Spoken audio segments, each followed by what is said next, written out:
Hello students, welcome back Methodology classes. Today we'll be studying chapter number 3 संख्याओं के साथ खेलना। देखो प्रीवियस क्लास के अंदर या लास्ट जो चैप्टर पढ़ा अपन ने सेकंड चैप्टर कौन सा, संख्याओं के बारे में। ठीक है, संख्याएं कौन सी हैं, संख्याएं किससे बनती हैं।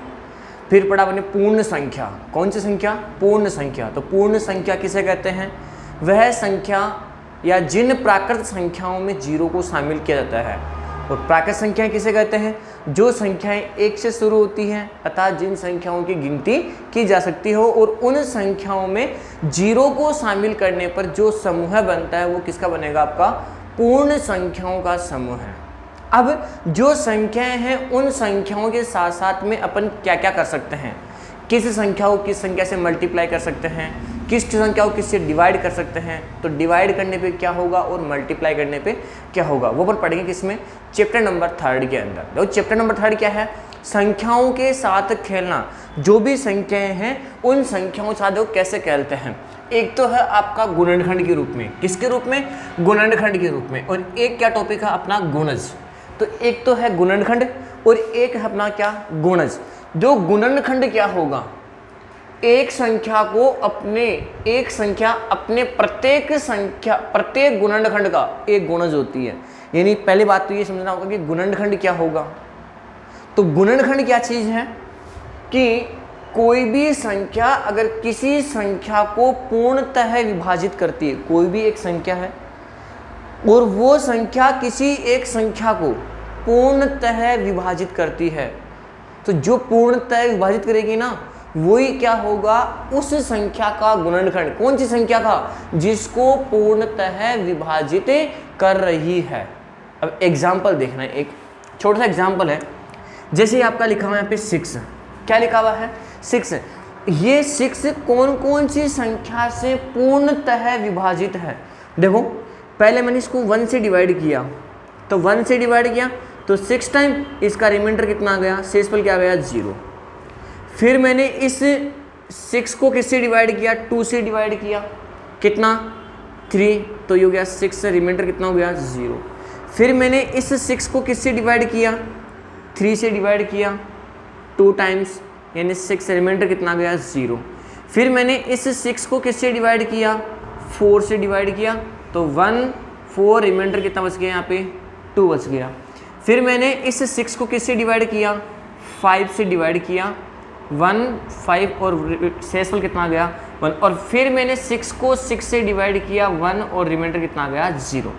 अब सुनो, 1 भी इस संख्या को क्या कर रहा है, पूर्णतः डिवाइड का मतलब क्या होगा कि कोई शेषफल नहीं बचना चाहिए, शेषफल क्या आना चाहिए, 0। किसी संख्या में किसी संख्या का भाग देने पर उसका शेषफल क्या आना चाहिए, 0। और जिस संख्या में से शेषफल 0 आ रहा है तो वही उस संख्या का क्या होगा, गुणनखंड होगा। तो देखो मैंने आपसे क्या लिखा कि कोई भी संख्या किसी संख्या को पूर्णतः, कोई संख्या मैंने 6 मान लिया और फिर किसी संख्या को, कोई भी संख्या किसी संख्या को 1 इस 6 को पूर्णतः विभाजित कर रहा है क्या, तो वह उस संख्या कौन, 1 इसका क्या हो जाएगा, गुणनखंड हो जाएगा। जैसे यहाँ पे कोई संख्या 6 है, इस 6 को 2 डिवाइड कर रहा है और डिवाइड करने पर क्या आ गया, रिमाइंडर शेषफल क्या आ गया, 0। तो ये 2 है वो इस 6 का क्या है, गुणनखंड है। अब यहाँ पर इस 6 को 3 डिवाइड कर रहा है तो ये 3 क्या हो जाएगा, इस 6 का गुणनखंड हो जाएगा। अब देखो ये 4 है, वो 6 को कंप्लीटली यानी पूर्णतः विभाजित नहीं कर रहा, इसका मतलब है ये 4 है, ये इस 6 का गुणनखंड नहीं है। और गुणनखंड क्यों नहीं है, क्योंकि इसका 6 को 4 से डिवाइड करने पर इसका जो भागफल है वो कितना, शेषफल कितना आ रहा है, 2, जबकि शेषफल क्या आना चाहिए, 0। तो ये इसका गुणनखंड नहीं, ये भी इसका गुणनखंड नहीं है। क्यों नहीं है, क्योंकि यहाँ पर भी शेषफल कितना आ रहा है, 1 आ रहा है।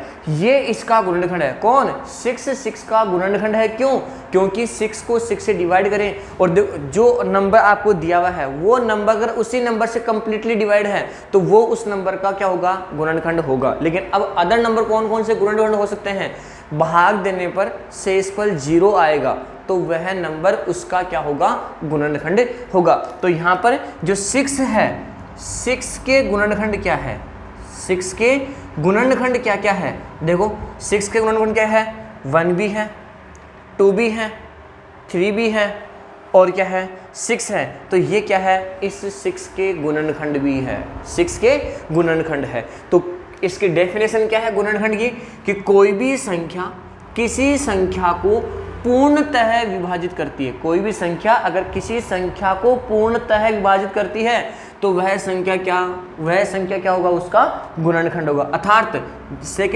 दूसरी बात समझो एक बार, किसी संख्या का गुणनखंड, किसी संख्या का गुणनखंड, ये संख्या है, इसके गुणनखंड ये है और ये गुणनखंड उस संख्या को पूरा पूरा भाग करती है। देखो ये 1 है, इसको पूरा पूरा भाग कर रही है, 2 भी पूरा पूरा भाग कर रही है, 3 भी पूरा पूरा भाग कर रही है और 6 भी पूरा पूरा भाग कर रही है। तो वह उसका विभाजक होता है। क्या इसके विभाजक, किसके, 6 के विभाजक है और 6 के क्या है, ये गुणनखंड भी है। तो अब यहाँ से यही तो है कि क्यों अब है गुणज, एक संख्या को अपने प्रत्येक गुणनखंड का, अब देखो इसके गुणनखंड को लिखने का तरीका, किसके, 6 के गुणनखंड को कैसे लिखते हैं। कोई भी संख्या मान लो, कोई भी संख्या और कोई भी संख्या के गुणनखंड को कैसे लिखते हैं, देखो 6 के गुणनखंड है और 6 के गुणनखंड को मैं कैसे लिखूंगा, देखो 1 × 6, 1 × 6, फिर 6 के गुणनखंड को कैसे लिखोगे, 2 × 3, 2 × 3 कितना हुआ, 6 हो गया।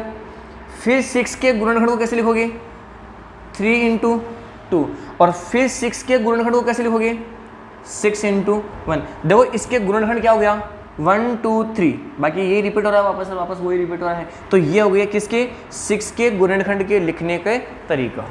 ठीक है, अब है अपना गुणज। गुणज क्या होता है, गुणज क्या होगा कि एक संख्या अपने प्रत्येक गुणनखंड का एक गुणज होती है। इसका मतलब ये होगा कि कोई भी संख्या का टेबल, कोई भी संख्या की टेबल, 2 की जो टेबल होती है वो क्या होंगे, सारे 2 के गुणज में होते हैं। 3 की जो टेबल होती है वो सारे नंबर क्या होंगे, 3 के गुणज में है। 5 की टेबल में जो भी आते हैं वो सारे 5 के गुणज में हैं। तो देखो अब है आपका गुणज, क्या, गुणज। गुणज कैसे, जैसे यहाँ पे लिखा हुआ है गुणज, 2 के गुणज में कौन कौन है, 2 के गुणा में कौन कौन आएगा, देखो 2 के गुणा में 1, 2 × 1, फिर 2 4 6, सॉरी 1 नहीं आएगा, 8 10 12 14 16 18 20 22 24 26 28 डॉट डॉट डॉट। ये सारे के सारे क्या है, 2 के गुणज है। किसके गुणज है, 2 के गुणज है। 3 के गुणज कौन कौन से हैं, 3 की टेबल, 3 के गुणज 3 6 9 12 15 18 21 24 27 30 33 36 39, ये सारी क्या है, 3 के गुणज में है। तो गुणज का मतलब क्या होगा कि 2 की टेबल में अपने आप में जिस संख्या का जो टेबल होगी वो टेबल उस संख्या के क्या है, सारे गुणज में है। ठीक है, तो एक तो है आपका क्या, गुणनखंड और एक क्या है आपका गुणज। अब किसी भी संख्या के गुणनखंड को कैसे लिखते हैं, ये गुणनखंड कैसे आया, जैसे सपोज करना मेरे पास में एग्जाम्पल है क्या, कि 12 के गुणनखंड निकालने हैं। किसके गुणनखंड निकालने हैं, 12 के गुणनखंड निकालने हैं। तो 12 के गुणनखंड क्या क्या होंगे, देखो एक बार, सबसे पहले मैंने 12 को किससे डिवाइड किया, 1 से डिवाइड किया, तो यहाँ पे 12 टाइम और 12 और ये आ गया आपका रिमाइंडर क्या आ गया, यहाँ पे 0 आ गया। ठीक है, फिर मैंने इस 12 को किससे डिवाइड किया, 2 से डिवाइड किया, तो 6, रिमाइंडर कितना आ गया, 0। फिर मैंने 12 को किससे डिवाइड किया, 3 से डिवाइड किया, तो कितना आ गया यहाँ पे 4, तो यह गया रिमाइंडर कितना आ गया, 0। फिर मैंने 12 को किससे डिवाइड किया, 4 से डिवाइड किया, कितना आ गया 3, रिमाइंडर कितना आ गया 0। फिर मैंने 12 को किससे डिवाइड किया, 5 से डिवाइड किया, तो कितना आ गया आपका, ये हो गया 2 10, रिमाइंडर कितना आ गया यहाँ पे 2 रिमाइंडर आ गया। ठीक है, फिर मैंने 12 को किससे डिवाइड किया, 6 से डिवाइड किया, तो यहाँ पे 2 और ये आ गया आपका 12 है और ये आ गया आपका रिमाइंडर 0। फिर मैंने 12 को किससे डिवाइड किया, 7 से डिवाइड किया, तो ये 1 यहाँ पे 7 रिमाइंडर कितना गया 5। तो देखो फिर 8 से डिवाइड करोगे, 9 से डिवाइड करोगे, 10 से डिवाइड और इसी प्रकार, और 12 को 12 से डिवाइड किया तो इसका रिमाइंडर कितना आ गया 0। तो देखो इसका रिमाइंडर 0, इसका मतलब ये भी 12 फैक्टर है, ये भी 12 गुणनखंड है, ये भी 12 गुणनखंड है, ये भी 12 गुणनखंड है, ये नहीं है, ये नहीं है। तो जो 12 है इससे 12 यानी 12 के गुणनखंड क्या क्या होंगे, 1 2 3 4 6 और 12। ये देखो ये सारे क्या है 12 के गुणनखंड है, ठीक है। तो इस प्रकार से अपने को क्या करना है, गुणनखंड ज्ञात करना है किसी संख्या के। अब इनको लिखने का तरीका देखो कैसे लिखते हैं, इसको लिखने का तरीका कैसे लिखोगे, 12 के गुणनखंड को कैसे लिखोगे।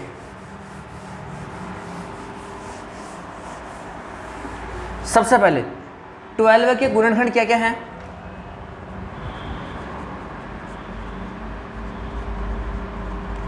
ट्वेल्व के गुणनखंड क्या क्या है, 1 2 3 4 6 और 12 है, ये गुणनखंड है 12 के। अब इनको लिखो कैसे हैं, सबसे पहले 1 इंटू 12 है, ठीक है, 2 इंटू 6, 3 इंटू 4,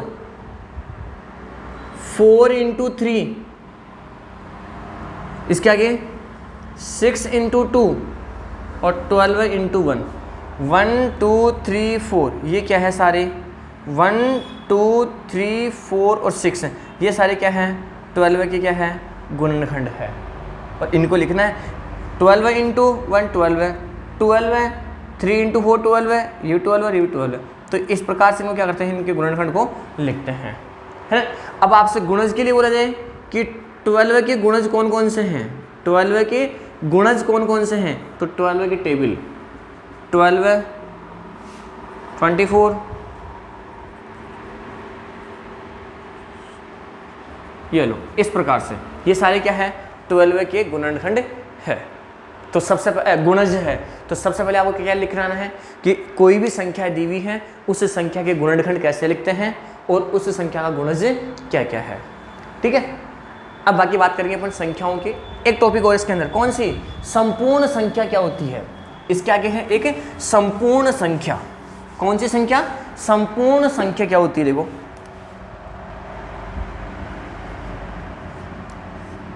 संपूर्ण संख्या किसी संख्या के जो गुणनखंड है वह संख्या जिसके सभी गुणनखंडों का योग, वह संख्या जिसके सभी गुणनखंडों का योग, देखो वह संख्या जिसके सभी गुणनखंडों का योग दुगना हो, सभी वह संख्या जिसके गुणनखंडों का योग दुगना हो तो वह क्या होगी, एक संपूर्ण संख्या कहलाती है। तो वह एक संपूर्ण संख्या कहलाती है। जैसे सपोज करना 1 है, 1 का गुणनखंड क्या होगा 1, 2 का